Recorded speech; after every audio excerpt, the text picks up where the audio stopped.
I can tell. I bet she just flourished with someone telling her who to kidnap, who to torture, and when to shut up.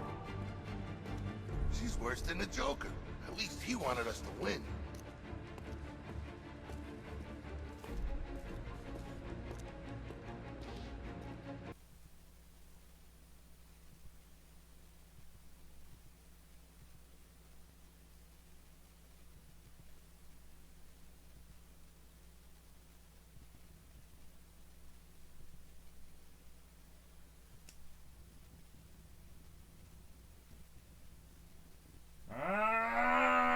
Hey, look at me. I'm Batman, bitches. Hi, kids. I'm Darian. Oh, what the?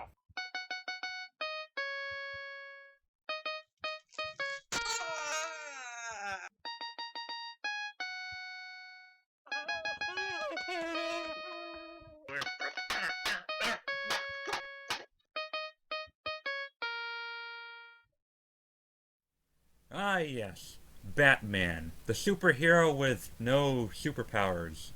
Yet everyone likes him because he is Batman. He's a complete badass. So, Batman Arkham City is probably in my top 20 favorite games of all time. It was amazing. It was practically flawless. There was hardly anything wrong with it at all. And if I gave a review on it, it'd probably be like a perfect 10 or at least a 9.5. Anyway, when I heard that Batman Arkham Knight was released, I found out that Rocksteady was behind it. They weren't behind Arkham Origins, and that kind of turned out like crap in my personal opinion. So I'm like, well, Rocksteady is back. Alright, Rocksteady is making Batman Arkham Knight. They're saying it's the last one. It's gonna kick ass. And for the most part, they delivered on the story front.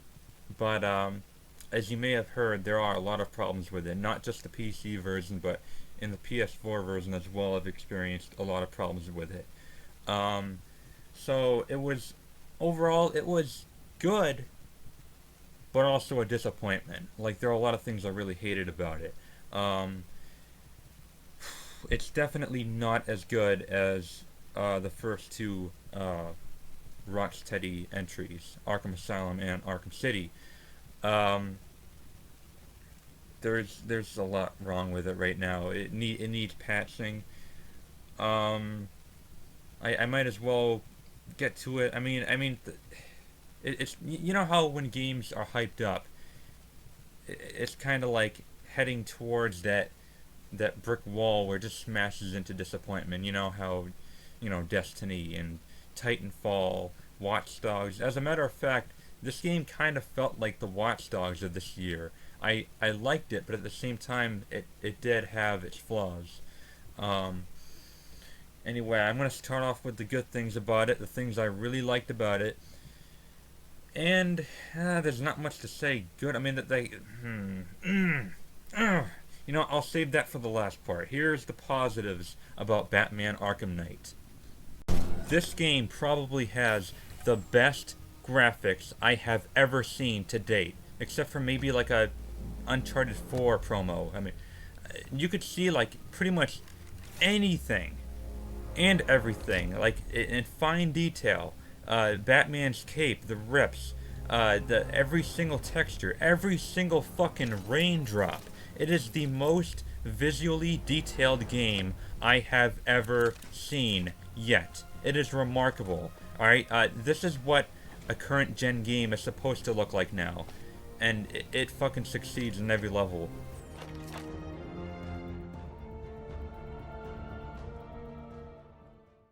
I know a lot of people complained about the story, but in my personal opinion, I thought it was fantastic. I thought it was very emotional in some portions of it, very personal. Probably Batman's most personal venture yet in the Arkham series. It may not be nearly as good as, say, Arkham City, but it's damn near. I had no trouble with the main story at all, understanding it, except for the ending. I'll get to that later. The voice acting is especially exceptional. Jonathan Banks, who played Mike from Breaking Bad, he did a fantastic job portraying Gordon. Kevin Conroy, as usual, did a really good job. Basically, the entire cast was rock solid. Fantastic voice acting. Now the real work begins. Any lead on Scarecrow? We were tracking an unknown military vehicle speeding through Chinatown. It's the only lead we've had all night, but they gave us the slip. With the evacuation, I just don't have the manpower left in the city. If you find it, tell your men not to engage. I'll deal with it. Do you really think Scarecrow's crazy enough to detonate a chemical weapon in Gotham? I won't let that happen, Jim. In case you need to reach me, it's going to be a long night. And the music it plays fits perfectly. An excellent soundtrack.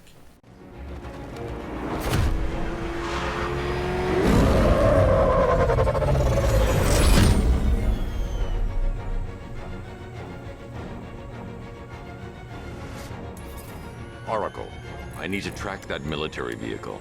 A squad car has picked up the pursuit. I'm relaying its location now.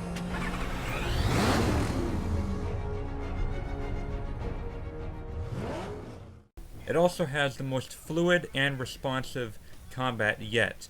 And there are also a couple new gadgets and upgrades that are really, really helpful, such as the gun disruptor that can, disable enemy guns and equipment. And you also have a voice synthesizer. We can copy a main antagonist voice to command the people that are under that certain antagonist commands, fooling them into traps and whatnot. Really cool new upgrades and gadgets. And one really cool thing about this game is that the New Game Plus is actually called New Game Story, because both the normal playthrough and your New Game Plus on the same save file shares both your XP level and the upgrades you have, as well as your gadgets. So if there's something you're missing in the normal playthrough, you can play again in New Game Plus to get more XP, and then come back to your normal playthrough and it will be there, so you can complete the game to get 100% if you're stuck. And those are the things I liked about the game. What? Darian, you only like 7 things about this game? Well, yeah, but they're all major compliments. You're gonna guess that I have a lot of things bad to say about this game. A lot of bad things. In that case, you are correct. I have gathered at least 20 things wrong with this game. Let's see if it tops the 7 good things I've said about it.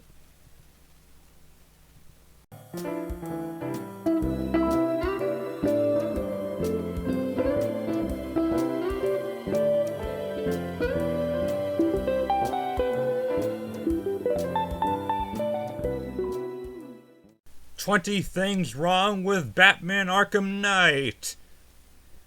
Here we go. I'm going to try to be as clear as possible. I'm going to try to say all 20 complaints all at once. Don't be surprised if you can't understand me due to my lisp. You've been warned. Here we go. Number 1. There's an entire version of it that doesn't even fucking work. The PC version. So, sorry PC users, you can't even play the fucking game. Not for a few months anyway, most likely. Number 2. Season Pass cut out what should have already been in the game to begin with. That's right, this is pre-planned Season Pass. $39.99 USD? What the fuck? Number 3. Side missions are nothing but padding, not content.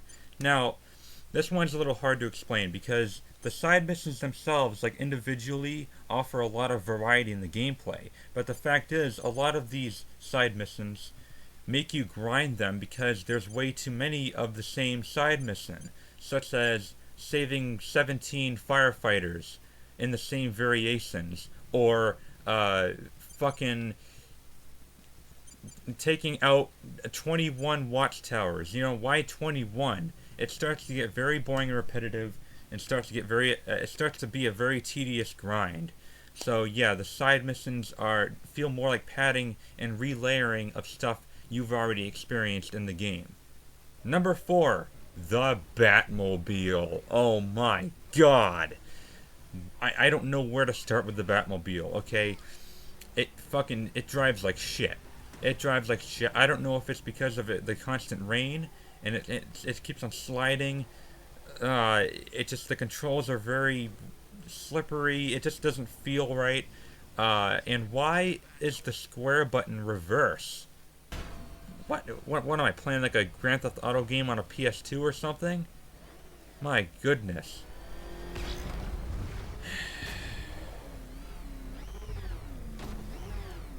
Alright. That's enough of that. 5. Too many tank battles. Too many tank battles. I cannot put more emphasis on this. It just completely oversaturated the fucking game. Even the boss fights, half of them were like fucking tank battles. It was so ridiculous. Alright, now the tank fights themselves are pretty fun. The controls are okay. But, again, oversaturation. Just like the Batmobile. It's too much. They did it way too much. Number 6. I don't feel like Batman. I don't usually feel like Batman in this game. It might be because of the Batmobile and the tank. It might also be because a couple of my gadgets, aren't used enough. Whatever the reason, I simply do not feel like Batman in this game. Other people may have a different experience, but I can only speak for myself. I do not feel like Batman in this game. I've probably said that like fucking 5 times already. Number 7. Glitches? In an Arkham game? Blasphemy! I'll crush every bone in your body. Fucking bullshit. She's working out of a penthouse in Chinatown. I swear that's all I know. If you're lying, I'll break the other one. The other one.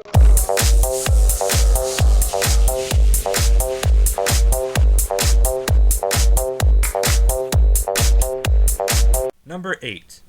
Nightfall Protocol was a bad idea. Okay, Nightfall Protocol is like Batman's retirement. I'm sorry if I'm kind of spoiling it for you, but you sort of already know what kind of happens since it's the last one. The Nightfall Protocol. Okay, now story-wise, this makes sense. Finish everything and then conclude Batman's story. But gameplay-wise, it makes you do everything. It makes you do 100% stat, including all the fucking Riddler trophies, to get the real ending, like 4 minutes long, and it's something that you might not even like. It's something that you might not even be satisfied with. Same with me, alright? So it's definitely not worth the effort to do that much just for a 4-minute long ending that's very ambiguous. Which is another complaint. Yeah, Nightfall Protocol was just a bad idea, especially when it lets you go back anyway. So what the fuck's the point? Number 9. Riddler trophies require more than just your smarts.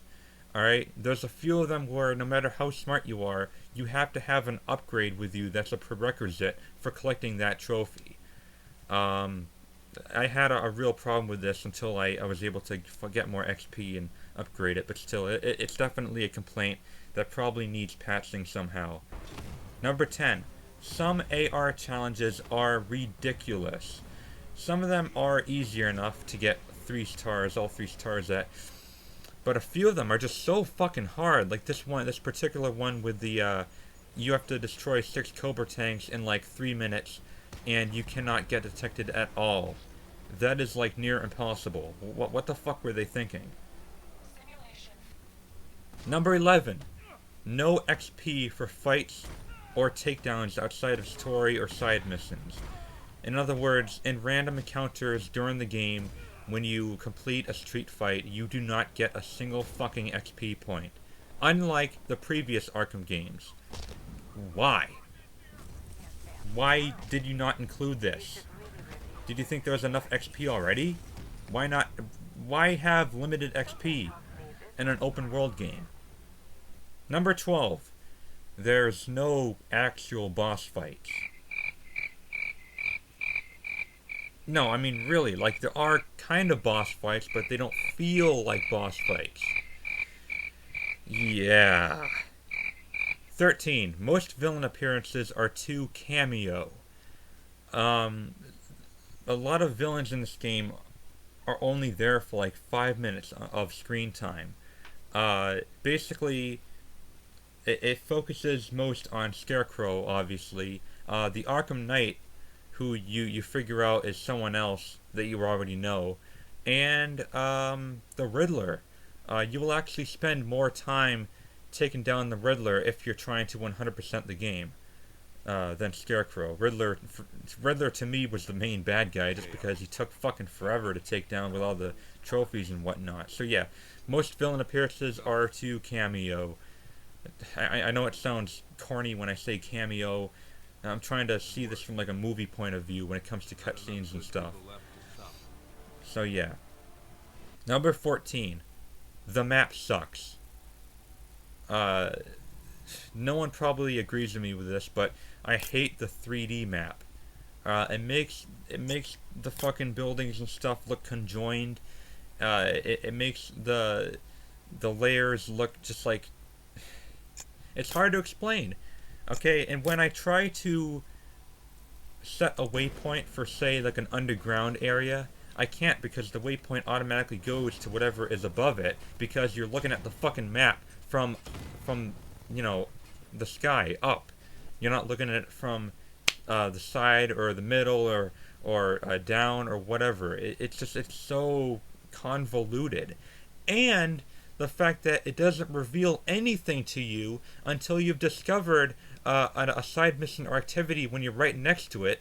But what's the point of even showing or revealing it to you if you're already engaging in that activity when you fucking get there? It kind of defeats the purpose of having a fucking map in this game, don't you think? Jesus Christ. Number 15. Costumes can only be changed in the main menu. Ah, shucks, Batman. He must hate this one. Because I sure did.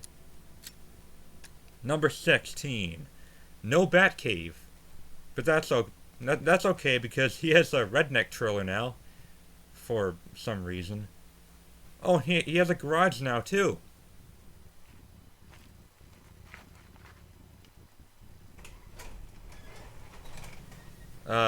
Second thought. Never mind.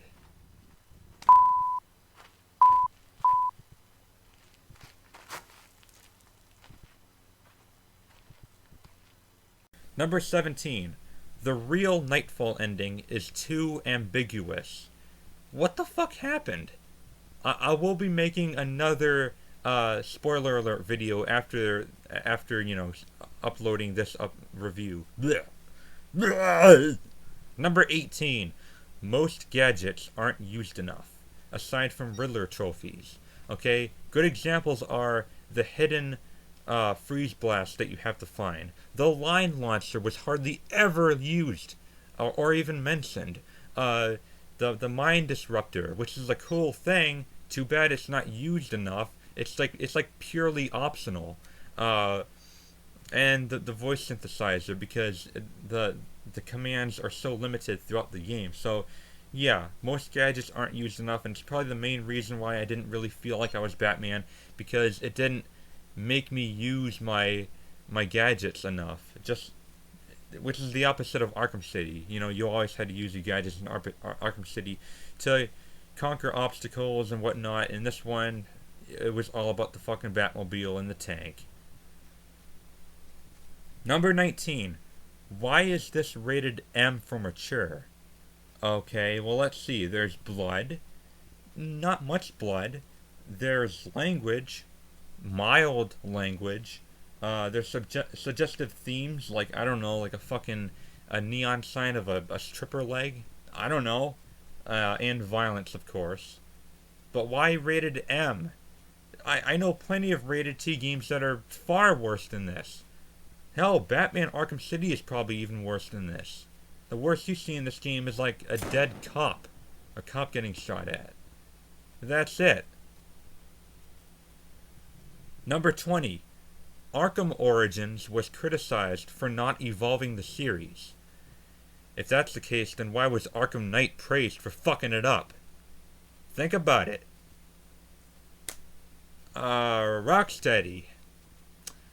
Ergo, overrated. Number 20. This game is overrated.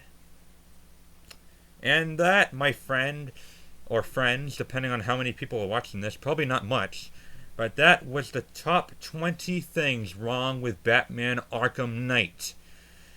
Rant end!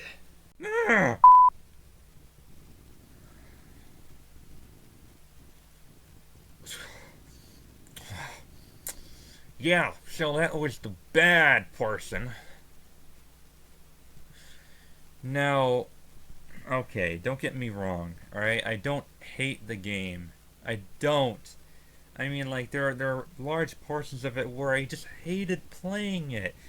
Too much fucking Batmobile. That was probably the biggest complaint that everyone has had so far with it. Just too much Batmobile gameplay and too much tank. And that's probably the main reason why I didn't truly feel like I was playing as Batman, because this game implemented way too much on the Batmobile.